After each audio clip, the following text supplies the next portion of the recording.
ka joogtaan halkani waa channelka Cabdicasiis Barrow ku soo dhawaada faaqidaada wararka caalamka iyo lafagurka diblomaasiyadda waa koob iyo soddonka May sanadka 2026 tibintan gaarka qodobada aan idinkugu hayo oo dhinacyo badan taaban doona qiyaarta ay nala socotay waxa kamid ah madaxweynaha dalka Mareykanka Donald Trump ayaa fariin iyo waliba hindise gaara u diray wadanka Iran kaasoo ku saabsan heshiiska lagu wada dhinacyadu in ay gaaraan iyadoo Tehran dhinaca kale ay u gudbisay sida soo baxaysa dhambaal kale xilli dhinacyadu ay wali si weyn isku haystaan oo xaaladda gobolka bariga dhexe dhinac loo bixilayahay marka la fiiriyo sida dhinacyada ama geesaha kala duwan ee loolamaya ay u haystaan dowladda jamhuuriyadda islaamiga ah ee Iran waxay jasiiradda Qasham ku soo riday mid ka mid ah diyaaradaha dagaalka ee dowladda Mareykanka gantaalaha nidaamyada difaaca casriga ah ee laga keenay wadanka Shiinaha ayaa si weyn howlgallada ugu dambeeyay loogu qaaday taasoo Mareykanku ay u muuqdaan in qasaarooyin military wali uu ka soo gaarayo gobolka bariga dhexe kalfadhiga saddexaad ee baarlamaanka wadanka Iran oo maanta furmay ayaa waxaa khudbad xasaasi ah ka jeediyay ninka haya malafka wada hadalka dowladda Iran iyo Mareykanka ee dhinaca Tehran Mohammad Baqir Ghalibaf sidoo kalena ah hafayeenka baarlamaanka wadankaasi waxa uu ku tilmaamay in wadankiisa aanu marnaba aqbali doonin in Mareykanka uu sanduleysnaado sidaas darteedna ay waajib tahay labada dhinac haddii heshiis la gaarayo si siman in ay u wada galaan dib u dhaca iyo waliba kalsooni la'aanta haysatay heshiiska Mareykanka iyo Iran waxa uu noqday mid dhinacyo kala duwan loo akhrinayo iyadoo madaxweyne Trumpna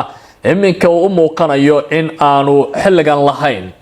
awood kama dambaysa oo wax ku qaban karo marka la eego cadaadiska xoogan ee ka taagan aqalka cad saddexley diblomaasiyadeed oo la soo bandhigay ayaa muujinaysa dhinacyadu waa Iran iyo Mareykanka in ay xilligan dareemayaan cadaadisyo kala duwan hase ahaatee labada dhinac ee wada hadalka galayaba waxay u muuqdaan mid kasta inaanu madax banaaneyn Iran la garaye maxaa haysta Trump warbaan arrintaasi idinka siin doonaa dalka Lebanon maanta uma ahayn maalin fiican oo dagaalada ka dhacaya ayaa sababaya dhimashada boqolaal ruux sida ay ku soo waramayaan warbaahinta ka soo waramaysa halka loo yaqaan Daahiyal Januubiya ama daanta koonfureed ee dalkaasi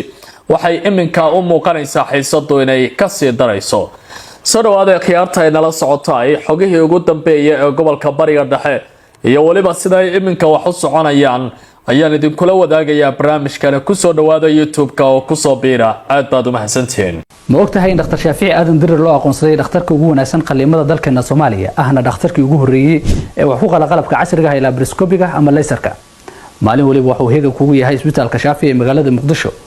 ee hore u gaar xoga iyo waliba dhacdooyin kala duwan oo laga helayo gobolka bariga dhexe waxa ay muujinayaan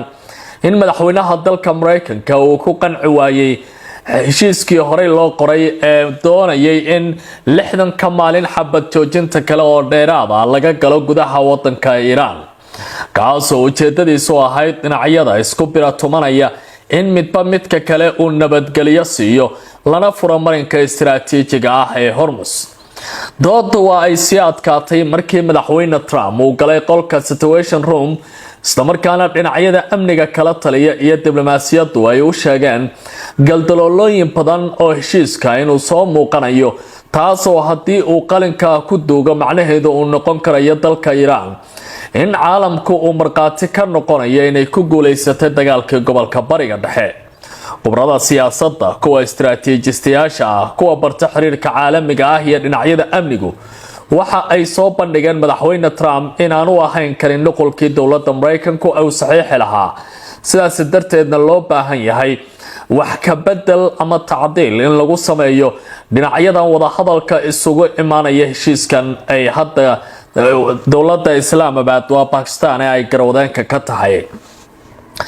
madaxweyne Trump waxa muuqatay cadaadiskaasi dheeriya darteed in mar kale ay soo qoreen hindisa dhinacooda ka yimi oo jawaabtiisa laga sugayo wadanka Iran hase ahaatee marka la fiiriyo dowladda Tehran waxay qudheeda muujinaysaa walaac xoog leh oo ay ka qabto waxyaabaha Mareykanku ay soo madmadoobeeyeen oo heshiiska gobolka bariga dhexe la doonaya in lagu qabto. doodu iminka waxay taagan tahay meel aad u culus marka la fiiriyo xiisada sii cuslaanaysa ee gobolkan iyo waliba sida hadda xaaladu ay u sii adkaanayso. madaxweyne Trump waxa uu leeyahay waxaan u baahanahay rajo nabadeed iyo mid nololeed oo laga abuuro gobolka bariga dhexe. waxaana muhiim noo ah in dhinacyadu ay isku soo dhawaadaan oo ugu yaraan tallaabo horumarineed la qaado si heshiisyada la isaga afgarto oo dhinacyadu ay horay ugu sii dhaqaaqaan. gudoomiyaha baarlamaanka wadanka Iran ahna ninka haysta malafka wada hadalka wadankaasi Mareykanka uu kula jiro Mohammad Baqir Ghalibaf oo lagu tiriyo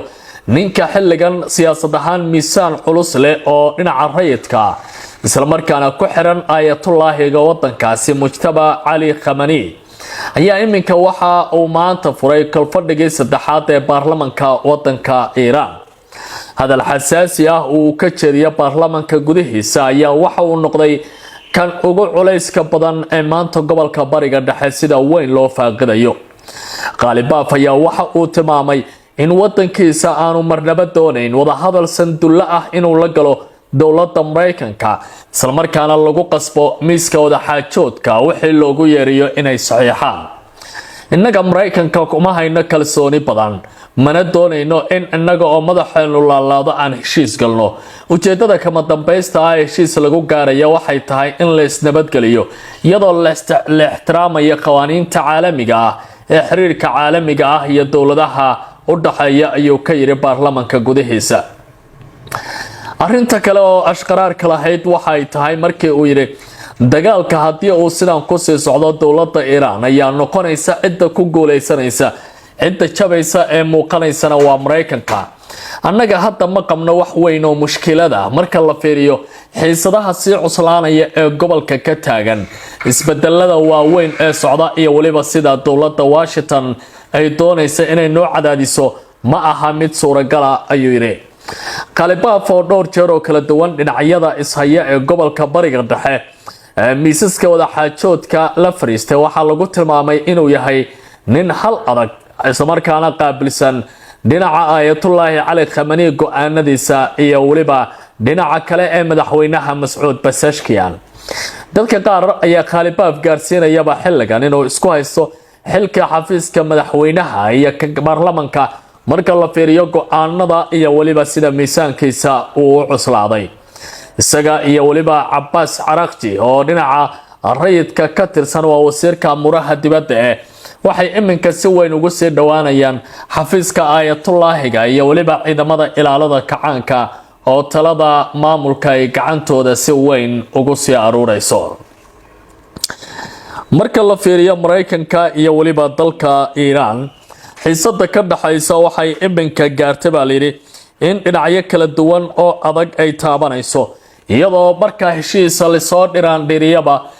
meesha ugu dambaysa dhinacyadu ay deedaan qalinka inay ku duugaan. Trump oo kale waxa uu ka baqayaa heshiiskan inuu ku fashilmo maadaama shacabka Mareykanka iyo dunida reer galbeedka uusan hayn wax uu ka dhaadhiciyo halka dhinaca kalena ay muujinayaan in ay qabaan tuhun fara badan oo dhinaca Washington ah. telefishinka Al Jazeera qaybta afka Carabiga oo ka qortay warbixin loogu magac daray saddexleyda diblomaasiyadda sababta waa dhinacyadu inay heshiin waayaan ayaa waxaa lagu tilmaamay in dowladda Iran ay doonayso saddex arrin oo muhiim ah in loo hirgeliyo. waa tan koowaad inay hesho damaanad qaad amni oo ku saabsan in aanan dib dambe loo soo weerari doonin taas oo marka laga yimaado afka Mareykanka loo baahan yahay in la sameeyo waxyaabo taasi ka bedelan in la helo damaanad qaadka lacagaha ka xayiran dowladda Iran oo la fasaxo iyo waliba in dalkaasi badeecooyinkiisa uu sidoo doono dunida uga hirgelin karo iyadoo aan cunaqabateyn badani saarnayn. sidoo kalena ciidamada Mareykanka ee la dul dhigay wadanka Iran aagaasi laga saaro. markaas loo yimaado saddexleyda Mareykanka ayaa lagu tilmaamayaa inay tahay Iran in ay meesha ka saarto nuclearka iyadoo aan u isticmaalayn hanaan military ah in marinka Hormuz uu noqdo mid ammaan ah oo aan dowladaha lacag laga qaadin iyo waliba in hoos loo dhigo sawaariikhda wadanka Iran oo u muuqanaya mid dowladda Mareykanka walaac ku haya. Marka la isbarbar dhigo dhinacyadan kala duwan waxyaabaha ay isku hayaan ayaa muujinaysa kalsooni la'aanta meesha ka jirta. Taasina waxa ay keentay in dowladda Iran ay tuhun dheer qaado oo maalinba 5 geed ay dib u sii baxdo, halka dowladda Mareykanka ay halkeeda fadhiso oo ay u muuqatay in dowladda Iran iyadoo aan iskeeni doonin. Qubrada arrintan sida gaarka oo falanqeeya gaar ahaan aqoonyahanka Dr. Xasan Ahmadiyan oo dalka Iran ka soo jeeda balse hadda falanqeeyaha rasmiga ah ka noqday telefishinka Al Jazeera qaybta afka Carabiga waxa uu leeyahay dib u dhac kasta oo heshiiskan ku yimaado waxa uu fursado istiraatiiji ah u abuuraya dowladda Iran. waxaana dowladda Iran ay sameynaysaa dhaqaale fara badan iyadoo maalinta ka dambaysa Iran oo gacanta ku sii haysta marinka Hormuz ay noqon karayso wadankaasi in si dhab ah uu gacankaasi u qaadan doono. Tani waxay noqon doontaa fadeexad dowladda Washington ay kala kulmayso buu leeyahay arrimaha gobolka iyo dagaalka. Khubarada kale waxay tilmaamayaan madaxweyne Trump marka la fiiriyo xaalka hadda sida uu ugu xun yahay iyo waliba dhibaatooyinkan sii kordhaya ee colaadu waxa ay ka dhigmaysaa buu yiri falanqeeyaashu ay leeyihiin in dowladda Iran ay maalinba heli karayso dhibcad diblomaasiyadeed oo istiraatiijiyadda mustaqbalka guulo waaweyn u noqon karaya.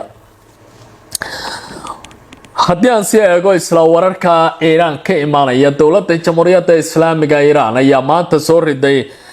sida ay ku dhawaaqday diyaarad nooca aan duuliyaha lahayn MQ-1 loo yaqaano taasoo ay adeegsadaan ciidamada cirka ee wadanka Mareykanka. diyaaradda ayaa lagu soo riday sida la tilmaamay radar dowladda Shiinuhu ay ku saday wadankaasi Iran kaasi oo iminka ka howlgalaya jasiiradaha kala duwan ee wadankaasi oo ay ka mid tahay jasiiradda Qasham ee hadda lagu soo riday diyaaraddaasi. dowladda Iran ayaa sida shimbira hawada sare lalaya u soo daadinaysa diyaaradaha Mareykanka iyo kuwa Israel ee ku soo xadgudbaya hawadeeda. Tanina waxay ka dhigan tahay gulaha isdaba jooga ah ee dagaalka saacadihii ugu dambeysay dowladda Iran ay ka gaaraysay. ciidamada ilaalada kacaanka ee jamhuuriyaddu waxa ay horay u tilmaameen